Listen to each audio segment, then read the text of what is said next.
આપણે આંગણે 8 તારીખે મળવા આવે ચાંગદેવ મળવા આવશે, પણ અમારા ગુરુમાં સિંહ માથે અવાર છે, શેષનાગ નું ચોકડું છે, જેમ તેમ નથી આવતા. આ તો સાગર જેવું છે. જ્ઞાનદેવ કરે ભલે ને ગમે એમાં આવે ને આવવા જોઈએ. અમારા ભાગ્ય ક્યાંથી હવા સંત અમારે આંગણે આવે. જ્ઞાનદેવ એના સેવક ને વાત કરી કે જાઓ આપણે તૈયારી કરો, હવે 8 તારીખે આવવાના. આપણે સંત આવે ને હમવાનું છે, બેઠું ન રહેવાય. આપણે આંગણે સંત ગમે આવે તો એ બધે આપણે પીઠા છે 5 પગલા હમા હાલો આવો. એ જેટલા પગલા ભરો એટલા આપણે ખાતે યજ્ઞ છે.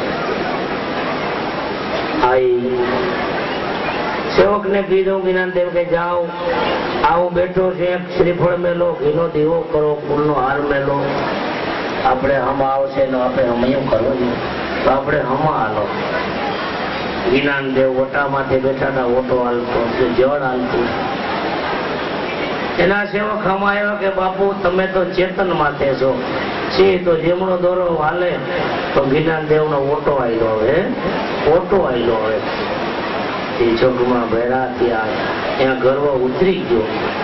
24,000 વર્ષ તકર જ્ઞાનદેવ ના શરણમાં પડી ગયા. હવે મને બચાવ, માર્ગે ચડાવ. એટલે ભક્તિમાં નાનું મોટું જોવાનું નથી. ભક્તિ શુદ્ધ વૈરાગ નહીં. હવે મને માર્ગ બતાવતા એને શરણે ગયા છે.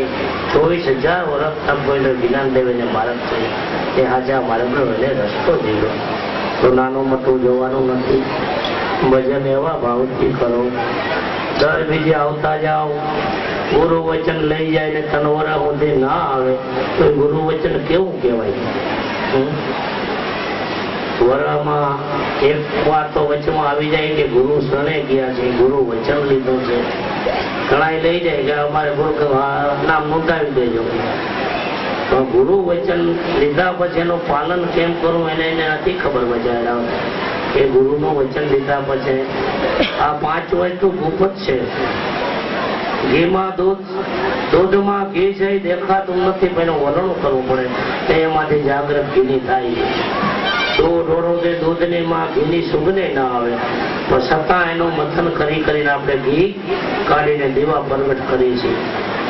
દૂધમાં ઘી છે, વાદળામાં વરસાદ છે, બેમાં ઝાડ છે, પથ્થરમાં અગ્નિ છે, નામમાં જ અનામી છે.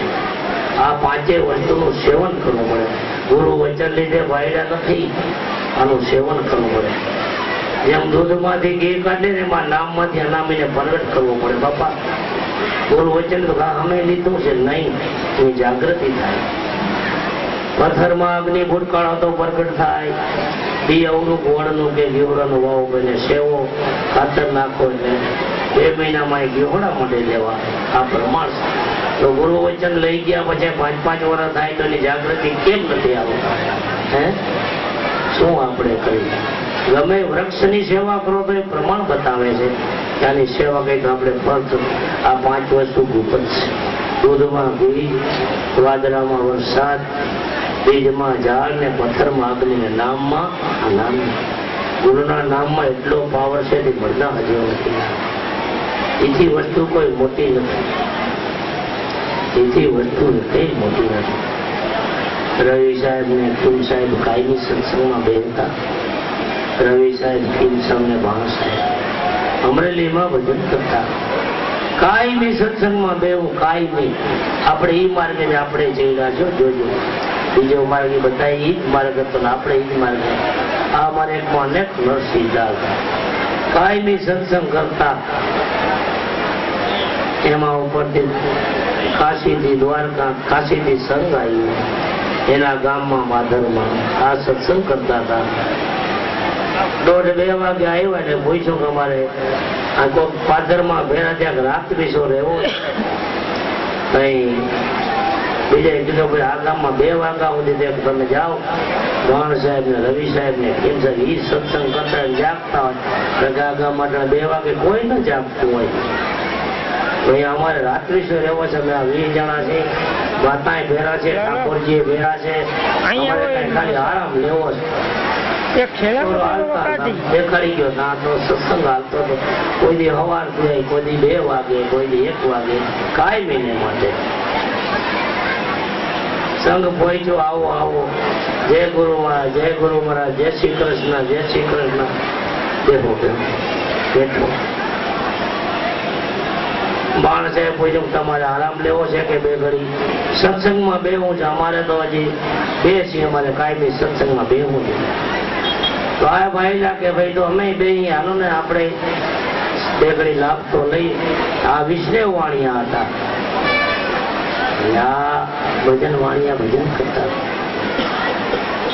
એનો એ સત્સંગ આપ્યો એમાં કે હવે અમારે હું નથી અમારે સત્સંગ આપ્યો તમે બાતો બહુ મોટી કરી આવો સત્સંગ તો અમને ક્યાંય કોઈ લઈ જાય નથી ગુરુમુખી તો અમે છે અમે વિષ્ણુ છે કાયમી હવેલીએ જવાના છે પણ આવો સત્સંગ અમને કોઈ દી નથી મળ્યો આ તો જન્મની ખાણમાં ન જવું પડે એવી વાત આજ તમે કરી આપણે બધા ભેરા છીએ તો ગાય હજીવન કરો વાણિયા વિષ્ણુએ મહેનત કરી પણ ગાય હજીવન થઈ નહીં હજીવન ન થઈ બાપુ પગે લાગી ગયા બાપુ તમે કરો અમારથી ન થઈ ખીમ સાહેબ ને ભાણ સાહેબ કે ખીમ રવિ પાણીમાં આવેલો ગયો ને બીજો પરચો આ ગાયમાં તું દે ગુરુ મહારાજ આદેશ આપો ભાણ સાહેબ ખીમ સાહેબ ને પાણી દે છે ને ગાયને સાંઠું વચન બોલી તો ગાય હજીવન બેઠી થઈને વાસણા કરે તરત વહી ગઈ આ પ્રમાણ એ મારા ગાપડે મળદા હજીવન આ ધર્મે કર્યા ગાય હજીવન થઈ ગઈ વિષ્ણુ વાણિયા જોઈ ગયા આ ભક્તિ તો કહા અમારા મહા ધર્મનો પાવર એટલો છે મળદા હજીવન કરી દે આ વચનનો પાવર હાલતા હાલતા બીજું ગામ આવ્યું મીંદડી મરેલી પડી છે બાયુ પણ કાના બચ્ચા ચારે મરી જશે તો આ સંઘ આયલો આવે રવિ સાહેબ કિરણ સાહેબ વિષ્ણુ વાણિયા બધાય આના બચ્ચા છે આ મીંદડી હજીવન થાય તો આ બીજો પરચો ત્રીજો માઈ ગયો થાય કેમ ન થાય વિષ્ણુ વાણીને કે ગાય તો નથી આ મીંદડી હજીવન કરો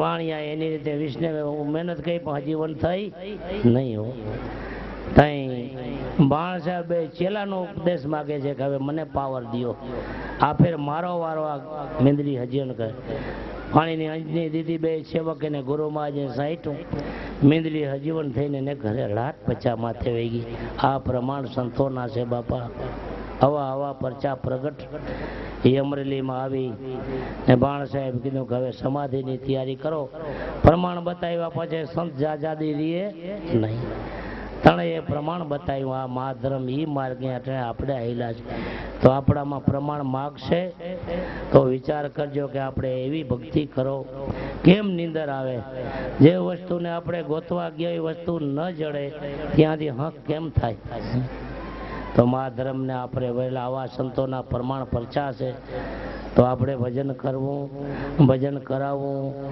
ને હાવ ટીવીમાં ને જિંદગી નિંદરમાં ન કાઢ નાખવી 2 ઘડી હાવ 5 મિનિટે પણ 2 ઘડી આપણે ભજન તો કરવું જ જોઈએ જય ગુરુ મહારાજ આપણે નામદેવનું વલણું કરજો કરજો ને કરજો ને ગુરુ મહારાજ કર્યા ને આપણામાં અંધારું ન જાય દવાખાને જાય ને દુઃખ ન મટે તો આપણે ડાક્ટર તો વાંક કાઢે પણ આપણે રેણી નથી રાખી કીધું પણ મારે વર્તન નથી કર્યું તો ગુરુના વચન લીધા પછી ગુરુના વચનનું પાલન કરજો બધાય ભાઈલા દર બીજે દર પૂનમે ગમે ત્યાં હોય તો આપણે માંદા હોય તો કેમ 4 દી પડ્યા રહી આવા સંતોના ઇતિહાસ કહે છે પુરાણ તો આપણે ભજન કરવું ભજન કરાવવું દર બીજે પ્રોગ્રામ થાય ગુરુ વચન લીધા પછી 12 મહિનામાં વચ્ચે 1 વાર તો અહીં શરણે આવવું જ જોઈએ ચાલો આજ હરદ્વારમાં જ્યાં અમે સદગુરુના બાળકા છે ગુરુદ્વારો અમારો